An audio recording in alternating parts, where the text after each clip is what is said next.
At Thula Thula Volunteers Academy, we also work a lot with the community, where we go out and give help where help is needed.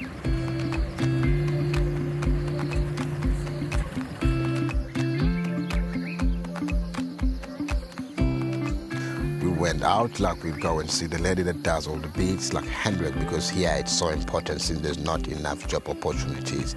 People, they actually use their gift. If you have hands, you have life. So we went out to see this lady that does like all like the beads, so she make all like these bracelets and stuff like that.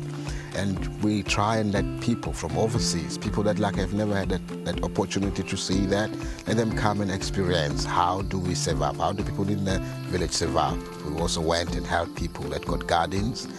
I love vegetable, of course. So we take our volunteers where we go and help, and we just get some weeds out, maybe like help them. And sometimes we come back with sweet potatoes because there's too much in there.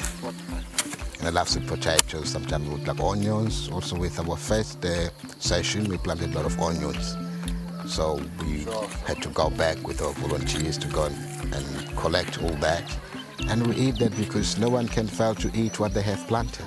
To be able to share that with people, it is a privilege for me to save and protect nature.